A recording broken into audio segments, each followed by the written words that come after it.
सर्दियों का मौसम था और हर बार की तरह इस बार भी रामपुर में सर्दियों का मेला लगा हुआ था। वहां के सभी लोग पूरे साल इस मेले का बेसब्री से इंतजार करते थे, खासकर वहां के बच्चे। वहां पर पिंटू नाम का एक बच्चा अपनी माँ के साथ रहता था। उसके पिता नहीं थे और उसकी माँ ही अकेले उसे संभालती थी। पिंटू शाम के समय अपनी माँ से कहता है, माँ माँ, तुम कब मुझे गांव के मेले में ले जाओगी? मेरे सब दोस्त तो पहले ही वहां हो आए।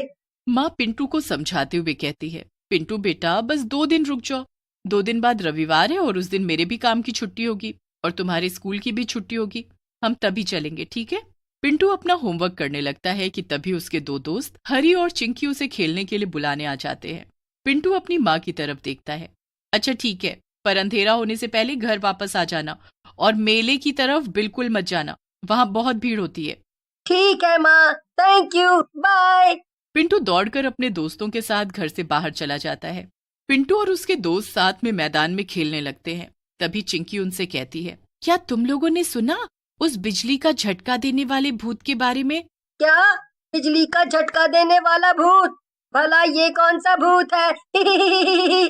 अरे हंस मत पिंटू, मैंने भी सुना है। इस बार सर्दियों का जो मेला लगा है ना, मैंने सुना है उसमें एक बिजली के झटके देने वाला भूत घूम रहा है। वहां पर ना मेले में एक भूल भुलैया है, उसकी टिकट सिर्फ 20 रुपए है। मैंने सुना है वो भूत उसी भूल भुलैया के अंदर है।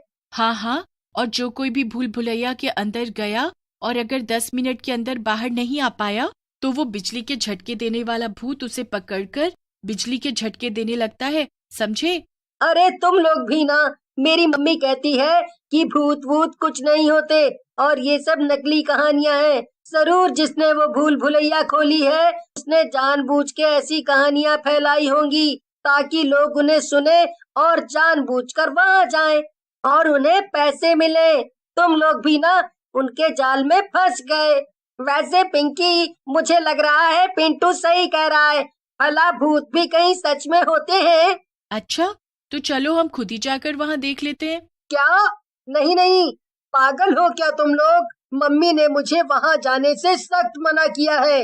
मम्मी ने कहा है वो मुझे खुद रविवार को वहां ले जाएंगी, तब मैं जाकर देख लूंगा कि उस भूल भुलैया में सच में कोई बिजली के झटके देने वाला भूत है या नहीं। अच्छा ठीक है, फिर तो हम भी रविवार को तेरे साथ चलेंगे। हम तीनों साथ में उस भूल भुलैया के अंदर जाएंगे, ओके? अंधेरा होने लगता है और तीनों बच्चे वापस अपने अपने घर चले जाते हैं। रविवार के दिन शाम होते ही हरी और चिंकी पिंटू के घर पहुंच जाते हैं। पिंटू, तैयार हो कि नहीं? देखो, हम लोग आ गए। हाँ पिंटू, दरवाजा खोलो। तभी पिंटू की मम्मी दरवाजा खोलती है। आओ बच्चों, अंदर आओ, बस पिंटू तैयार हो ही गया, फिर हम सब चलेंगे मेले में। तुम लोगों ने अपने अपने घर पर बता दिया है ना? हाँ आंटी, हम दोनों ने अपने अपने घर पर बता दिया है। इतने में पिंटू वहां तैयार होकर आ जाता है और सब मिलकर मेला जाने के लिए चल देते हैं। वहां पहुंचकर मम्मी पिंटू को कुछ पैसे देकर कहती है, पिंटू ये लो पैसे। अब तुम्हें अपने फ्रेंड्स के साथ जिस भी राइड पर जाना हो या जो कुछ भी खाना हो तुम खा सकते हो, पर ध्यान रहे तुम में से अगर कोई भी खोए या कुछ चाहिए हो तो यहीं पर आना। मैं यहीं पर तुम लोगों का इंतजार करूंगी, ओके? ओके मम्मी, चलो हरी और चिंकी, जल्दी से चलते हैं। हरी, चिंकी और पिंटू झूला झूलने के लिए चले जाते हैं। तभी चिंकी कहती है, रुक जाओ हरी और पिंटू, क्या तुम लोग भूल गए हमारा यहाँ आने का मेन मकसद क्या था? ये पता लगाना कि वो बिजली के झटके देने वाला भूत सच में है या नहीं। हम यहाँ झूला झूलने थोड़ी आए हैं। अरे हाँ चिंकी, याद है हमें। पर अब यहाँ आ ही गए हैं तो क्यों ना पहले झूले झूल लें। वैसे भी भूल भुलैया में हमें कुछ नहीं मिलने वाला। नहीं, अगर नहीं ही मिलने वाला तो वहां पहले जाने में क्या प्रॉब्लम है? चलो हम पहले वहीं पर ही जाएंगे। अच्छा ठीक है, चलो फिर। तीनों उस भूल भुलैया के बाहर जाकर खड़े हो जाते हैं और तीनों को ही अंदर जाने में थोड़ा सा डर लगने लगता है। दोस्तों, क्या तुम्हें सच में लगता है हमें अंदर जाना चाहिए? हाँ हरी, हम डरने के लिए यहाँ नहीं आए, चल। पिंटू जाकर भूल भुलैया के 3 टिकट्स खरीद लेता है और तीनों साथ में अंदर चले जाते हैं।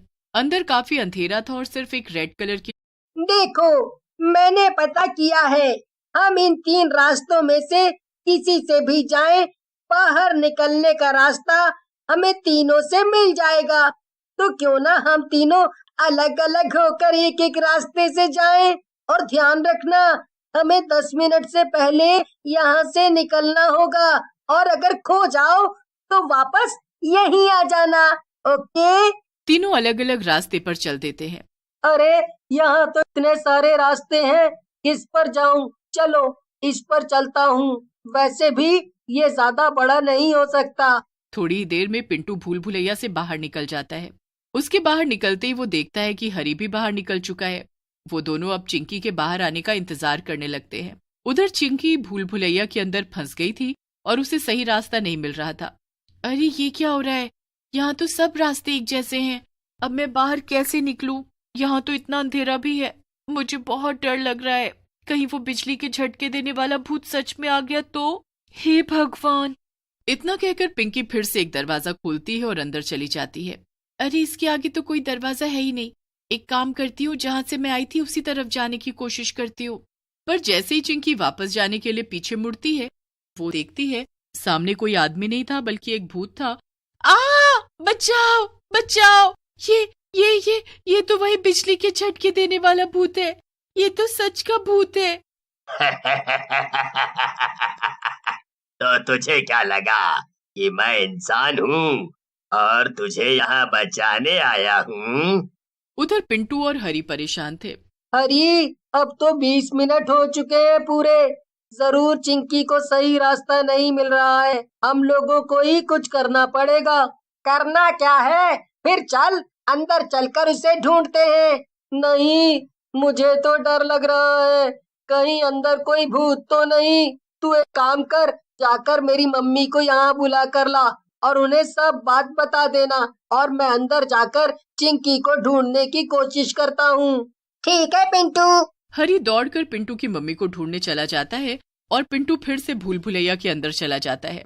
इस दरवाजे से मैं गया था, इससे हरी, और हाँ, इस वाले से जरूर पिंकी गई होगी। पिंटू तीसरे दरवाजे के अंदर घुस जाता है। वो हर दरवाजे के पीछे जाकर देखने लगता है कि तभी उसे चिंकी के चीखने की आवाज सुनाई देती है। बचाओ! बचाओ! कोई बचाओ! वो आवाज एक दरवाजे के पीछे से आ रही थी। पिंटू जल्दी से जाता है और उस कमरे में घुस जाता है। रुक जाओ, छोड़ दो चिंकी को। तो मेरे पास सिर्फ एक नहीं बल्कि दो शिकार हैं। अब मैं तुम दोनों को अपने बिजली के झटके से मार दूंगा। ये लो। भूत अपना हाथ आगे बढ़ाता है और उसके हाथ से जोर का बिजली का झटका निकलकर चिंकी की तरफ चला जाता है और पिंटू कूदकर चिंकी को साइड में गिरा देता है। भूत को ये देखकर बहुत गुस्सा आता है कि उसके बिजली के झटके से पिंटू और चिंकी बच गए। दोनों तेजी से उस कमरे से निकल जाते हैं और बाहर निकलने का रास्ता ढूंढने लगते हैं और वो भूत भी उनके पीछे पीछे आने लगता है। तभी भूत को पिंटू दिखता है और भूत तेजी से पिंटू पर अपने बिजली के झटके से वार कर देता है। इस बार पिंटू को वो बिजली का झटका लग भी जाता है। पिंटू, पिंटू तुम ठीक तो हो ना? उठो, उठो, हमें यहाँ से बाहर निकलना होगा। चिंकी जल्दी से पिंटू को उठाती है और तभी उसे बाहर जाने का रास्ता दिख जाता है। अरे ये रहा बाहर जाने का रास्ता। शायद ये भूत यहाँ से बाहर ना पाए। चलो पिंटू, जल्दी चलो। चिंकी पिंटू को पकड़ती है और तेजी से बाहर निकल जाती है। बाहर पिंटू की मम्मी और हरी दोनों उनका इंतजार कर रहे थे, पर वो भूत भी चिंकी और पिंटू के साथ बाहर आ जाता है। पिंटू को आधी बेहोशी की हालत में देखकर उसकी मम्मी घबरा जाती है और उसे पकड़ लेती है। पिंटू, पिंटू उठो। पिंटू, ये क्या हुआ तुम्हें? आंटी, ये सब इस भूत की वजह से। इसने पिंटू को अपने बिजली के झटके से मारा और ये देखिए ये बाहर भी आ गया। अब हम क्या करेंगे? तभी पीछे से एक औरत आती है और कहती है, कब से ढूंढ रही थी मैं इसे। वो औरत एक बोतल खोलती है कि तभी वो भूत उस बोतल के अंदर कैद हो जाता है। अरे बेटा, मैं एक तांत्रिक हूँ और वो भूत सालों से मेरी इस बोतल में कैद था। मैंने ही उसे पकड़ा था, पर जब मैं इस मेले में घूमने आई थी, मेरी वो बोतल मुझसे टूट कर गिर गई, तो ये भूत आजाद होकर इस भूल भुलैया में आकर फंस गया। कोई बात नहीं आंटी, पर देखिए उस भूत की वजह से हमारा ये दोस्त बेहोश हो गया। प्लीज आप इसे ठीक कर दीजिए आंटी। ये सुनकर वो औरत पिंटू के पास आती है और उसके चेहरे पर अपना हाथ फेरती है। इससे पिंटू को होश आ जाता है। इसके बाद वो औरत वहां से चली जाती है और पिंटू, हरी और चिंकी भी अपने घर वापस आ जाते हैं। शहर से कुछ दूरी पर एक बहुत बड़ा और घना जंगल था। उस जंगल में एक चुड़ैल अपनी चुड़ैल बेटी के साथ रहती थी। वो चुड़ैल अपनी चुड़ैल बेटी को बहुत प्यार करती थी और प्यार से उसे बिनी बुलाती थी। बिनी चुड़ैल दिखने में थोड़ी अलग थी। उसका आधा शरीर चुड़ैल का और आधा शरीर बकरी का था। एक दिन बिनी दूर पहाड़ी पर खड़ी होकर स्कूल जाते हुए बच्चों को देख रही थी। इतने गौर से क्या देख रही हो बिनी? माँ, मैं बस उन सभी बच्चों को देख रही हूँ जो स्कूल जा रहे हैं। वो देखो, मेरा भी बहुत मन करता है स्कूल जाने का, स्कूल में बैठकर पढ़ने का। माँ, मुझे भी स्कूल जाना है, क्या तुम मुझे स्कूल भेज सकती हो? बिनी की बातें सुनकर माँ की आंखों में आंसू आ जाते हैं। मैं अपनी बेटी को जरूर स्कूल भेजूंगी और तुम्हें खूब पढ़ाऊंगी। पर माँ, ये तो संभव ही नहीं है। मैं इस हालत में कैसे स्कूल जाऊंगी? मुझे देखकर तो सभी बच्चे डर जाएंगे और तो और मुझे तो कोई स्कूल में घुसने तक नहीं देगा। ये सब तुम मुझ पर छोड़ दो। अगर मेरी बेटी को पढ़ने की इतनी ही लगन है तो एक माँ अपनी बेटी के लिए इतना भी नहीं कर सकती। मैंने कभी तुम्हें बताया नहीं कि मुझे जादू भी आता है। मैं तुम्हें जादू से एक साधारण लड़की बना दूंगी, फिर तुम स्कूल जा सकती हो। क्या? सच में माँ, तुम्हें जादू आता है? इसका मतलब मैं भी अब दूसरी लड़कियों की तरह दिखूंगी। अब तो मैं भी स्कूल जाऊंगी, सहेलियां बनाऊंगी। फिर क्या था, अगले दिन सुबह सुबह चुड़ैल अपने सामने बिनी को बुलाती है और कहती है, बिनी, मैं तुम्हें अब एक साधारण लड़की बनाने वाली हूँ, पर एक शर्त पर। हाँ माँ, बोलो ना, क्या शर्त है? मुझे तुम्हारी सारी शर्त मंजूर है, बस तुम मुझे इन चुड़ैल रूप से छुटकारा दिला दो और एक लड़की बना दो। मेरी शर्त यह है कि स्कूल की छुट्टी होते ही तुम सीधा घर आओगी, इधर उधर नहीं जाओगी, क्योंकि मेरा जादू सिर्फ आधे दिन ही चलेगा। मतलब सूरज ढलते ही ये जादू टूट जाएगा और तुम फिर से चुड़ैल रूप में आ जाओगी। मतलब यही ना कि जादू सिर्फ सूरज की रोशनी में ही चलेगा, चांद की रोशनी में नहीं? तुमने बिल्कुल सही समझा। बिनी अपनी चुड़ैल माँ की हर बात मानती है। चुड़ैल आंखें बंद करती है और बिनी पर कुछ जादू करती है। बिनी धीरे धीरे एक साधारण लड़की में बदल जाती है। माँ, माँ देखो मुझे, मैं कितना बदल गई। अब मैं चुड़ैल बकरी नहीं हूँ। फिर चुड़ैल भी अपना रूप बदलकर बिनी का दाखिला स्कूल में कराती है। अगली सुबह बिनी का स्कूल में पहला दिन था। बिनी स्कूल में खूब मन लगाकर पढ़ी। आज उसने कई सारे दोस्त भी बनाए अपने। छुट्टी के समय क्या हम दोनों साथ में चल सकते हैं? बातें करते हुए जाएंगे तो बहुत मजा आएगा। बताओ क्या बोलती हो? हाँ हाँ, क्यों नहीं, अब तो हम दोस्त बन गए हैं, साथ में जा सकते हैं। वैसे भी तुम्हारे साथ जाने में मुझे बहुत अच्छा लगेगा। छुट्टी होने पर बिनी सलोनी को एक छोटे रास्ते से जाने को बोलती है। छोटा रास्ता? क्या सच में स्कूल से घर तक जाने का यहाँ छोटा रास्ता भी है? मुझे तो कभी नहीं मालूम पड़ा उस रास्ते के बारे में। आज मैं तुम्हें वो रास्ता दिखाती हूँ, चलो मेरे साथ। पर उस रास्ते के बीचों बीच पहुंचते ही बिनी अपने असली रूप में आ जाती है। सलोनी उसे बकरी चुड़ैल के रूप में देखकर हैरान तो थी ही और डरी हुई भी थी।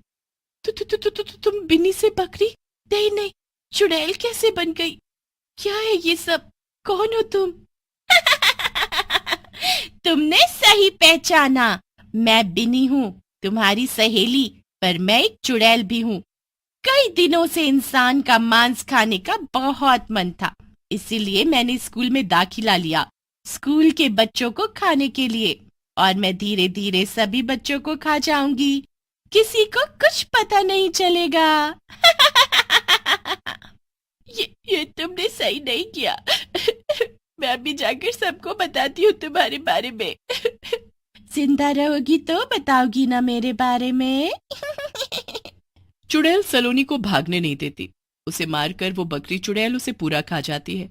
उसकी हड्डियों तक को चबा जाती है ताकि उसकी माँ को इसकी भनक भी ना लगे। सलोनी को खाने के बाद बिनी घर पहुंचती है। आज का दिन कैसा रहा स्कूल में? बहुत ही अच्छा रहा माँ, मेरे वहाँ बहुत से दोस्त भी बने। पता है, छुट्टी के समय आज मैं अपनी सहेली के साथ ही आई।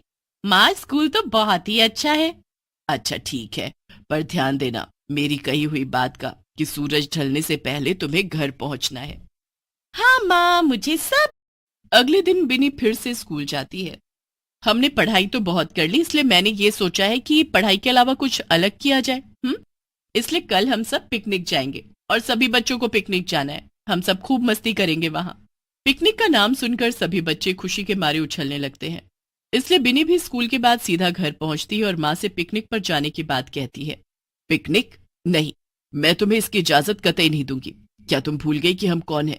अगर गलती से भी ये राज किसी दूसरे को पता चल गया तो हमारा इस जंगल में भी रहना दुश्वार हो जाएगा। इसलिए मैं तुम्हें पिकनिक जाने की इजाजत नहीं दूंगी। माँ की बात सुनकर बिनी रोने लगती है। माँ से गुस्सा भी हो जाती है, बात नहीं करती। इसलिए बेटी के आगे माँ हार जाती है और पिकनिक जाने की इजाजत दे देती है। अगले दिन सभी बच्चे पिकनिक मनाने जाते हैं। बहुत सुंदर और हरी भरी जगह। मैडम, ये जगह तो बहुत सुंदर है। इससे पहले कभी नहीं देखी इतनी सुंदर जगह। और यहाँ कितने रंग बिरंगे फूल भी हैं। मेरी तो इन फूलों से नजर ही नहीं हट रही। और मेरी तुम सबसे, तुम्हें देखकर मेरे मुंह में पानी आ रहा है। कब तुम सब मेरे पेट में जाओगे और मेरी भूख मिटाओगे। हाँ मैडम जी, ये बहुत ही सुंदर जगह है, पर इससे भी कहीं ज्यादा सुंदर जगह मुझे पता है। वो यहीं पास में है। क्या हम सब वहां भी चलें?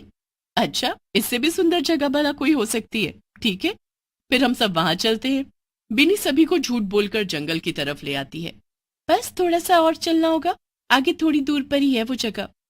टीचर और सभी बच्चे जंगल पहुंच जाते हैं। चारों ओर बड़े बड़े पेड़ और सन्नाटा देख बच्चे डरने लगते हैं और वहां से जाने की जिद करते हैं। शाम हो जाती है, तभी सूरज डूब जाता है और धीरे धीरे बिन्नी बकरी चुड़ैल बन जाती है।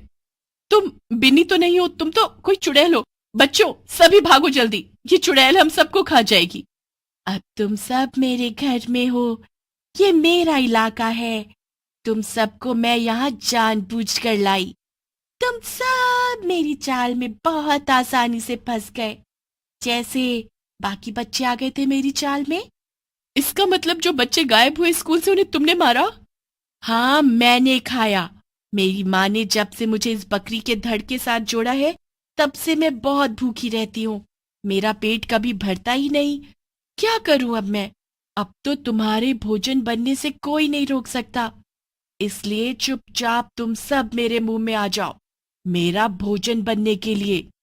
चुड़ैल जैसे ही बच्चों की तरफ बढ़ती है उन्हें खाने के लिए, तभी उसकी माँ उसके सामने आकर खड़ी हो जाती है। अपने ही गुरु को मारने में तुम्हें शर्म नहीं आ रही? मुझे नहीं पता था कि मेरी ही बेटी मुझे धोखा दे रही है। छी, मुझे शर्म आती है तुम्हें बेटी कहते हुए। माँ, ऐसा नहीं है, वो मैं सच बोल रही हूँ। मैंने कुछ नहीं किया, बल्कि ये सब लोग मुझे मारने के लिए यहाँ आए। तुम्हें क्या लगता है कि मुझे कुछ पता नहीं? मुझे सब पता चल गया है कि तुमने मुझसे झूठ बोला स्कूल जाने के लिए। तुम्हें स्कूल पढ़ने नहीं, इंसानी मांस खाने जाना था। जिन बच्चों को तुमने मारा उसकी सजा तो तुम्हें मिलकर रहेगी। नहीं माँ, मुझसे गलती हो गई, अब नहीं करूंगी दोबारा ऐसा। मत दो मुझे सजा। चुड़ैल अपनी बेटी की एक नहीं सुनती। वो अपनी जादू से अपनी चुड़ैल बेटी को पूरी की पूरी बकरी बना देती है। अब तुम जिंदगी भर इसी हालत में रहोगी और इस जंगल की घास खाओगी। बस मैं भी अब तुम्हारे साथ नहीं रहूंगी, इसलिए मैं जा रही हूँ, हमेशा हमेशा के लिए तुमसे दूर। चुड़ैल अपनी बेटी को पूरी बकरी बनाकर खुद गायब हो जाती है और सभी बच्चे चुड़ैल के साए से आजाद।